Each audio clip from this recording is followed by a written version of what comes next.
रतन और मालती आंगन में बैठे बातचीत कर रहे थे। मालती, देखो मैं क्या कहता हूँ कि अब हमारी बेटी राधा जवान हो चुकी है। मुझे लगता है कि अब हमें उसके विवाह की तैयारी शुरू कर देनी चाहिए। क्यों, क्या कहती हो? लेकिन रतन, हमारी छोटी सी जमीन में जो भी फसल होती है वो तो घर चलाने में ही खत्म हो जाती है। हम राधा का विवाह कैसे करेंगे? हाँ, बात तो तुम सही कह रही हो। अगर हमने अपना खेत बेच दिया तो राधा के विवाह के बाद तो हम दोनों भूखे मरने पे मजबूर हो जाएंगे। हाँ, ठीक है, चलो तुम चिंता मत करो।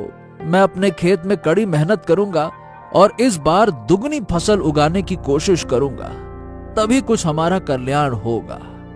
हाँ।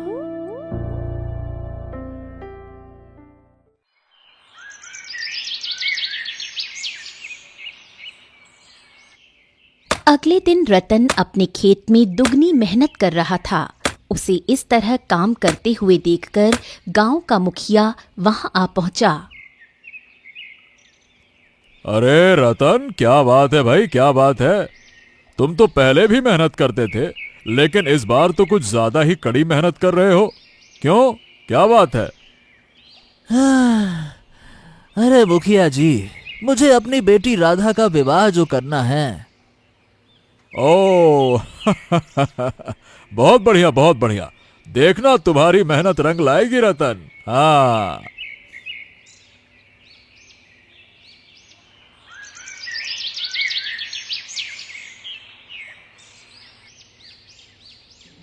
कुछ दिन बाद रतन खुशी खुशी घर लौटकर मालती को फसल के बारे में बता रहा था। मालती, अरे मालती इस बार फसल दुगनी हुई है, हमें अच्छा लाभ होगा। हाँ ये सब आपकी मेहनत का नतीजा है। कल हम सब मिलकर फसल काटने चलेंगे। अगले दिन अचानक तेज बारिश होने लगी। खेत की सारी फसल बर्बाद हो गई। रतन खेत में सर पकड़कर बैठा था। हे भगवान, हे भगवान, अब मैं क्या करूं? सोचा था फसल बेचकर कुछ लाभ होगा, लेकिन अब तो मेरे पास बीज खरीदने तक के लिए भी पैसे नहीं हैं। ये क्या हो गया? कुछ देर बाद मुखिया वहां आ पहुंचा और रतन के पास जाकर बैठते हुए बोला। रतन रतन, शांत हो जाओ, शांत शांत शांत। देखो, सिर्फ तुम्हारा ही नहीं बल्कि गांव के सभी खेतों का यही हाल है। बारिश बहुत ही भयंकर थी, इसलिए अब जो हो रहा है सबके साथ हो रहा है। हम सब दुखी हैं। शांत रहो, है ना? शांत शांत। मुखिया इतना कहकर चला गया।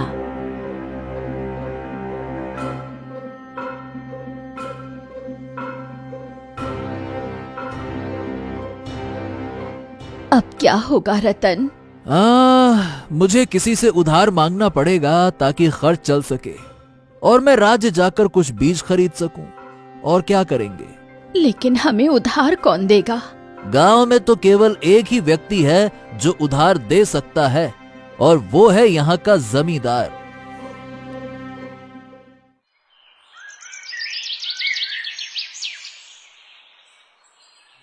रतन जमींदार के सामने हाथ जोड़कर खड़ा था। जमींदार ने उसे देखते ही व्यंग्य भरे स्वर में कहा। क्यों रतन, तुम भी बाकी गांव वालों की तरह यहाँ मदद मांगने आए हो? क्यों? हाँ, आपने बिल्कुल सही कहा मालिक। तो देखो रतन, सीधी बात करूंगा, 100% की बात कहूंगा। मैं तुम्हें बीज के लिए धन तो दे दूंगा, लेकिन याद रखना, अगर तुम समय पे मेरा धन नहीं चुका पाए तो भैया मैं तुम्हें खेत में खेती नहीं करने दूंगा। जब तक मेरा धन नहीं चुकाओगे मैं तुम्हारे खेत पर कब्जा नहीं करूंगा, लेकिन भैया अपनी रकम वसूल करने का पूरा अधिकार मुझे होगा। हाँ, ठीक है मालिक, मैं तैयार हूँ, जैसा आप कहें। जमींदार ने धन की पोटली रतन को दे दी। रतन खुशी खुशी घर लौट आया और मालती को सब कुछ बताते हुए बोला। मालती, अब सब कुछ ठीक हो जाएगा। अब मैं राज्य जाकर बीज खरीदूंगा और पहले से भी 2 गुनी मेहनत करूंगा। हाँ। राधा जो उदास बैठी थी अपने पिता से बोली, पिताजी हम इतने गरीब क्यों हैं? भगवान ने हमें गरीब क्यों बनाया? हाँ बेटा, भगवान की लीला को सिर्फ भगवान ही जानते हैं। तुम इन सब चीजों के बारे में ज्यादा मत सोचो, निश्चिंत रहो। लेकिन पिताजी जब मैं गांव के दूसरे संपन्न परिवारों को देखती हूँ तो मुझे अपनी गरीबी पर बहुत गुस्सा आता है। हाँ, ऐसा नहीं कहते बेटा।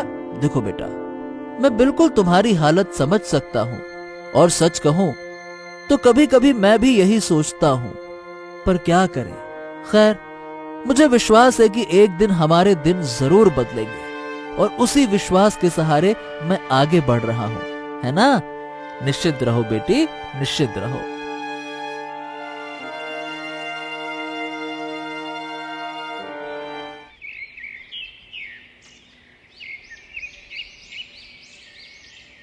अगले दिन रतन ने बीज बो दिए और फिर से कड़ी मेहनत करने लगा।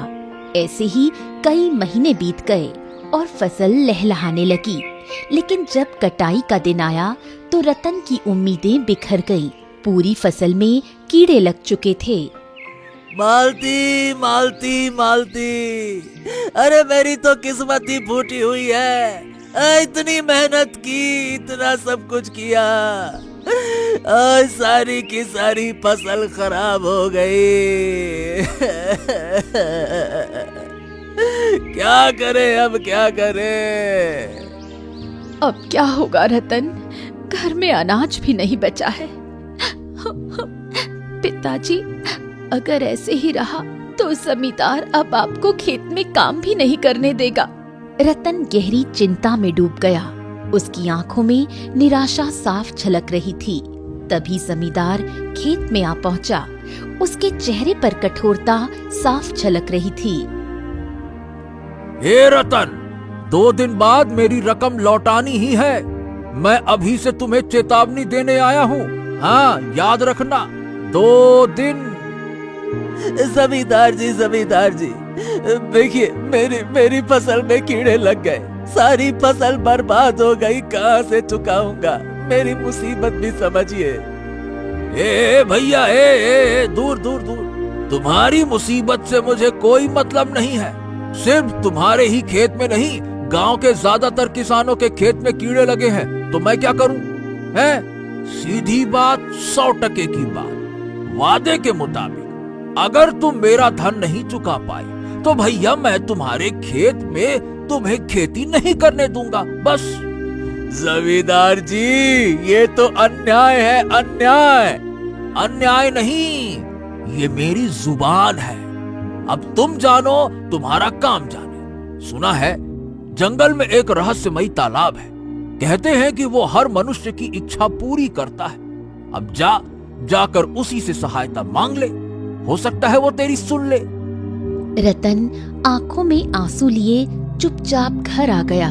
रतन के मन में अब उस तालाब की बात गूंजने लगी।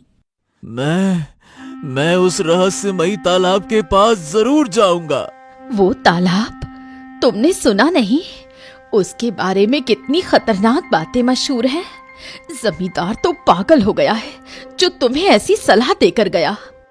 पिताजी, क्या वाकई उस रहस्यमयी तालाब की बातें सच हैं? बचपन से तो सुनता आया हूँ कि उस तालाब से जो भी इच्छा मांगो वो पूरी हो जाती है।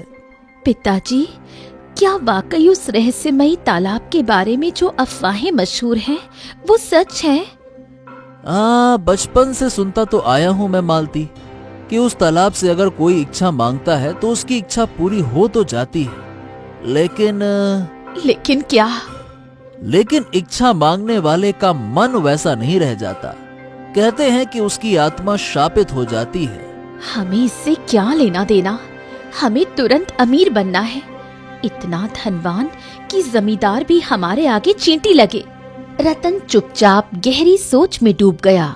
लेकिन इस बार उसके मन में लालच और मजबूरी का घमासान चल रहा था।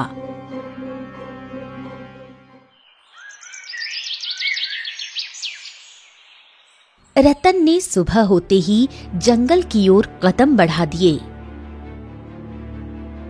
अगले दिन रतन जंगल की गहराइयों में अकेला निकल पड़ा। सूरज की किरणें पेड़ों की शाखाओं के बीच से छनकर आ रही थीं, लेकिन जंगल में अजीब सन्नाटा पसरा हुआ था। पक्षियों की आवाजें भी जैसे डर के साए में दब गई थीं। हर कदम पर सूखी पत्तियां चरमरा रही थीं और पेड़ों की शाखाएं हवा में सरसराकर किसी अनहोनी का संकेत दे रही थीं। रतन तेज कदमों से उस रहस्यमयी तालाब की ओर बढ़ रहा था। उसके मन में बस एक ख्याल था, अगर तालाब ने मेरी इच्छा पूरी कर दी तो जिंदगी बदल जाएगी। रतन उस तालाब के पास पहुंचने ही वाला था कि तभी अचानक उसके कानों में किसी बूढ़े साधु की आवाज गूंज उठी। रुक जाओ, आगे मत जाओ। आगे वो तालाब है जो सदियों से शापित है। नौकर पीछे पलट कर देखा। वहाँ एक साधु खड़ा था जो गहरी नजरों से उसे देख रहा था। आप कौन हैं और मुझे रोक क्यों रहे हैं? मैं वही हूँ जो इस तालाब के रहस्य को जानता है। सुनो मेरी बात, आगे मत जाओ बेटा। आगे तुम्हारे लिए सुरक्षित नहीं है। ये तालाब तुम्हारे लिए विनाश लेकर आएगा। हाँ, मैं जानता हूं कि आगे एक तालाब है। मैंने बचपन से सुना है कि यह तालाब हर इंसान की इच्छा पूरी करता है। मैं उसी तालाब के पास जा रहा हूं। इसमें बुराई क्या है? अरे पागल हो गए हो क्या? पागल नहीं हुआ हूं बाबा, पागल नहीं हूं। मैं मजबूरी में यहां आया हूं। मैंने जन्म से गरीबी देखी है। कुछ समय पहले अपनी बेटी राधा का विवाह करने का सोचा था। खेतों में जी जान से मेहनत की, लेकिन मूसलाधार बारिश ने मेरी सारी की सारी फसल ही बर्बाद कर दी। रतन की आंखों में गहरा दर्द झलकने लगा। फिर मैंने जमींदार के पास जाकर कर्ज लिया, बीज खरीदे, दोबारा मेहनत की, लेकिन इस बार फसल में कीड़े लग गए। अब जमींदार ने मुझे मेरे ही खेत में खेती करने से रोक दिया। कहां से लौटाऊं उसका धन? बताओ बाबा, कहां से लौटाऊं? मेरे पास तो और कोई रास्ता ही नहीं बचा। क्या रास्ता बचा है? बताओ बाबा, बताओ। मैं जानता हूं बेटा, लेकिन तुम्हारी अकेले की फसल बर्बाद नहीं हुई है। तुम्हारे जैसे और भी कई गरीब किसानों की फसलें बर्बाद हुई हैं। उन्होंने भी जमींदार से कर्ज लिया, उनकी फसलें भी नष्ट हो गईं। लेकिन उन सभी ने भगवान पर भरोसा रखा। हर अंधेरे के बाद सुबह होती है। तुम भी भरोसा रखो। लेकिन बाबा, मैं और इंतजार नहीं कर सकता।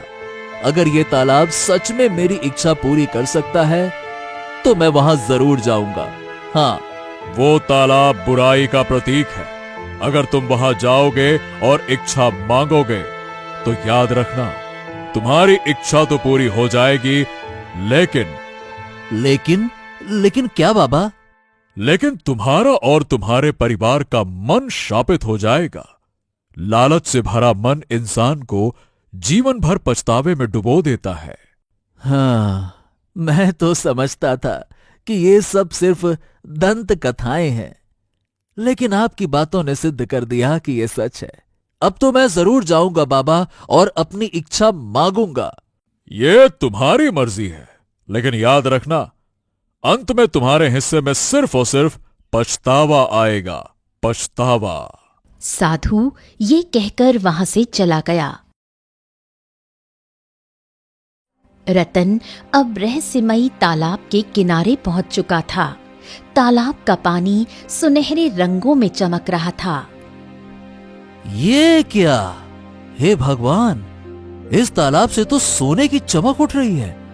ऐसा लग रहा है कि जैसे तालाब के अंदर सोना भरा हुआ हो, या फिर यह पानी सोने का हो। बाप रे बाप। रतन की आंखों में लालच की चमक साफ दिखाई दे रही थी। तालाब का रहस्य अब उसके सामने था, लेकिन वो इस सच से अनजान था कि इस लालच की कीमत उसे क्या चुकानी पड़ेगी। अचानक तालाब के अंदर से गूंजती हुई आवाज आई। कौन हो तुम? रतन चौंक कर पीछे हट गया, पर फिर साहस बटोर कर बोला। मेरा नाम रतन है। मैं धनवान बनना चाहता हूँ। मतलब चाहता हूँ कि मेरी बेटी राधा का विवाह किसी ऊंची जगह पर हो और मेरे पास इतना धन हो कि गांव का हर व्यक्ति मेरा मान सम्मान करे। तुम्हारी इच्छा तो पूरी हो जाएगी, पर ये एक शापित तालाब है। जो भी मनुष्य इस तालाब से धन प्राप्त करता है उसका मन लालच से भर जाता है। फैसला तुम्हारा है। मेरा फैसला तो पहले ही हो चुका है। मुझे कोई फर्क नहीं पड़ता। मैं तैयार हूँ इस चीज के लिए। अचानक रंग बिरंगी किरणों के बीच रतन के सामने स्वर्ण मुद्राओं से भरा हुआ एक बक्सा प्रकट हो गया। इस बक्से के अंदर मुद्राएं हैं। इतनी मुद्राएं हैं कि तुम जीवन भर आराम से जी सकोगे। और जब तक तुम घर पहुंचोगे तो तुम्हारी पुत्री राधा और भी अधिक सुंदर हो चुकी होगी। उसकी सुंदरता ऐसी होगी कि कोई भी राजकुमार उसे देखकर अपना दिल हार बैठेगा। लेकिन हाँ, अभी भी समय है, सोच लो। अरे जब इतना सारा सोना सामने रखा हो तो सोचने की क्या जरूरत है। मैं तैयार हूँ हर चीज के लिए। हाँ। रतन का मन अब पूरी तरह लालच से भर चुका था। वो बक्सा उठाकर रात के समय अपने घर लौट आया। रतन अपने घर पहुंचकर बक्सा खोलकर अपनी पत्नी मालती और बेटी राधा को दिखाने लगा। दोनों की आंखें चमक उठीं। इतनी सारी स्वर्ण मुद्राएं, ये सब कहाँ से लाए हो रतन? हाँ मालती, हाँ। और उस रहस्यमयी तालाब ने ये भी कहा था कि मेरी पुत्री का रूप सौंदर्य और भी बढ़ जाएगा और उसे कोई राजकुमार ही पसंद करेगा। अचानक रंग बिरंगी किरणें राधा के चेहरे पर पड़ी और वो पहले से भी अधिक सुंदर हो गई। पिताजी, मैं तो और भी सुंदर हो गई। मुझसे सुंदर तो अब कोई नहीं होगा। अरे अब तो मेरी किस्मत बदल चुकी है। हाँ, अब देखना, जल्दी कोई राजकुमार तेरा हाथ मांगने आएगा। तब आएगा असली मजा। तब देखना लोग मेरे बारे में क्या कहते हैं और उस जमींदार को तो मैं बताता हूँ। हाँ।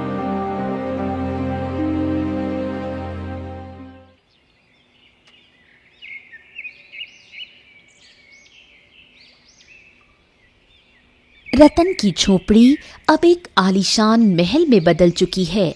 रतन का परिवार अब ऐशो आराम से जीवन व्यतीत कर रहा था। हमारे बुरे समय में जमींदार ने हमें हमारे ही खेत में खेती नहीं करने दी।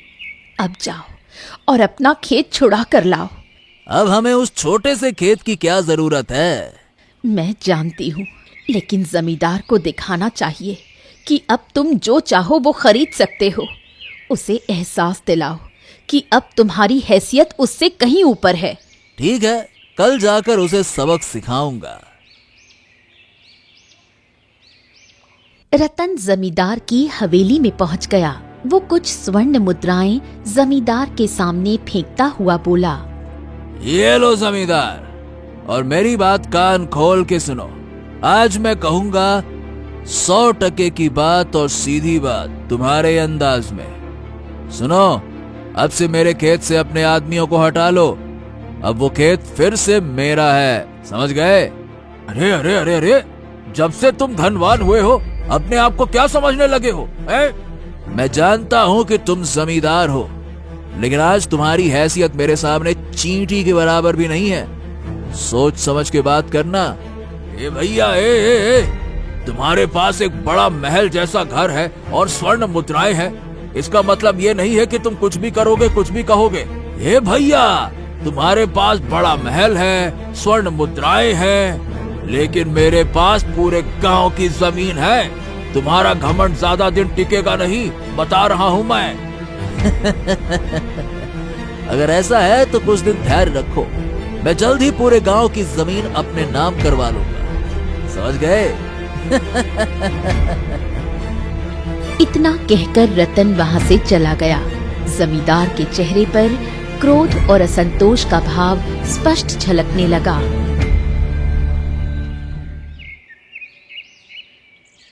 उसी दिन रतन की पुत्री राधा घर के बाहर बैठी थी। अचानक एक राजकुमार घोड़े पर वहां से गुजरा। उसकी नजर गांव में बने सुंदर घर पर पड़ी और वो ठिठक गया। अरे वाह वाह वाह वाह, ये घर इतना सुंदर है, यहाँ कौन रहता होगा? राजकुमार घोड़े को मोड़कर उस घर की ओर बढ़ा। जैसे ही उसकी नजर राधा पर पड़ी, वो मंत्रमुग्ध रह गया। कौन हो तुम? मेरा नाम राधा है। हाँ हाँ हाँ हाँ हाँ, न जाने क्यों पहली ही नजर में तुमसे प्रेम हो गया। दरअसल मैं तुमसे विवाह करना चाहता हूँ।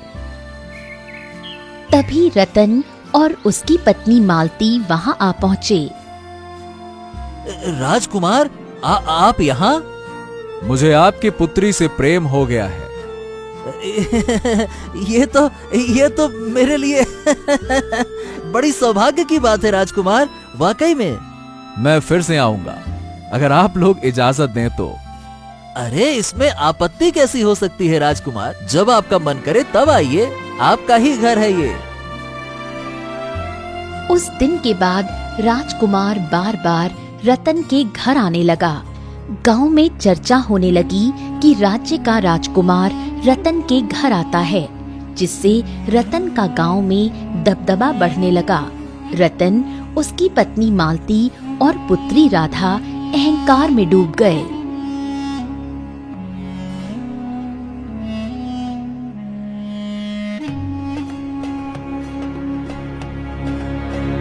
एक दिन राजकुमार ने रतन से विवाह की बात की। रतन, अब मैं तुम्हारी पुत्री से विवाह करना चाहता हूँ।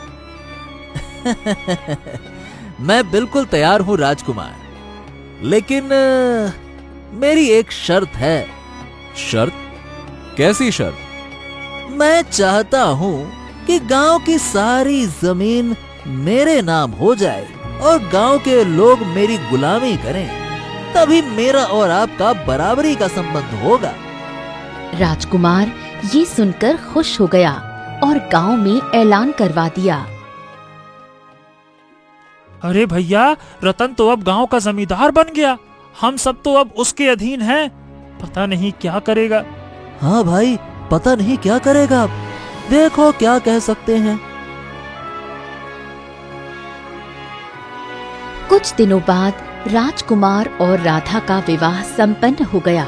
राधा महल में ऐशो आराम का जीवन बिताने लगी। इधर रतन और उसकी पत्नी मालती अहंकार में चूर थे।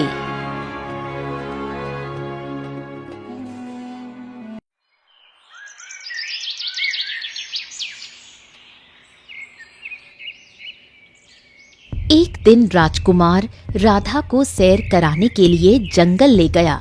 तभी वहां राजकुमार का शत्रु आ गया। कब से घात लगाए बैठा था तुझ पर, अब आया ना तू मेरे फेरे में। इतना कहकर उसने राजकुमार की हत्या कर दी और राधा को छोड़ दिया। जाकर इसके पिता को बता दे कि मैंने उसके पुत्र की हत्या कर दी है। जा। राधा रोते हुए महल वापस गई और सारी घटना राजा विक्रम को बताने लगी। अरे ये सब कुछ तेरे मनहूस कदमों का असर है। न तू मेरे बेटे के जीवन में आती और न ही वो शत्रु के हाथों मारा जाता। तू निकल जा यहाँ से, निकल जा, निकल। राधा रोती हुई अपने घर वापस लौट आई और सारी घटना अपने पिता रतन को बताने लगी। जैसे ही गांव वालों को पता चला कि राजकुमार मारा गया और राजा विक्रम ने राधा को घर से निकाल दिया, गांव वालों ने विद्रोह कर दिया। रतन के घर को जला दो, आग लगा दो। हाँ, आग लगा दो, मार डालो, आग लगा दो। गांव वालों ने रतन के घर में आग लगा दी। रतन की पत्नी मालती और पुत्री राधा जलकर राख हो गईं। रतन छुपता छुपाता घर से भाग निकला, लेकिन तभी गांव का जमींदार गुस्से में चिल्लाता हुआ बोला।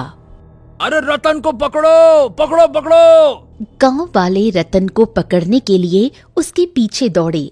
रतन भागते भागते जंगल की गहराई में चला गया और थककर बेहोश होकर गिर पड़ा। कुछ देर बाद रतन की आंखें खुली तो उसने देखा कि उसके सामने एक साधु बैठा था। उसके सामने एक साधु बैठा था। मैंने तुमसे कहा था, अगर तुम अपनी गरीबी पर थोड़ा और धैर्य रखते तो तुम्हारी किस्मत बदल सकती थी। हर अंधेरे के बाद उजाला आता है, पर तुमने जल्दबाजी की और तालाब के पास जाकर स्वार्थ में फंस गए। तुम्हारे मन में लालच घर कर गया था, जिसका यही अंजाम होना था। मेरी पुत्री विधवा हो गई, मेरी पत्नी और पुत्री जलकर मर गई। गांव वालों ने मेरे खिलाफ विद्रोह कर दिया। बड़ी मुश्किल से अपनी जान बचाकर भागा हूँ। मेरी सारी संपत्ति जल गई। अब मैं क्या करूं, क्या करूं? अब पछतावे के सिवा तुम्हारे पास कुछ नहीं बचा। ना तुम्हारी पत्नी लौट सकती है, ना तुम्हारी पुत्री और ना तुम्हारा वैभव। इतना कहकर साधु वहां से चला गया। रतन उस दिन के बाद जीवन भर जंगल में भटकता रहा। उसके पास अब पछताने के अलावा कुछ भी नहीं था।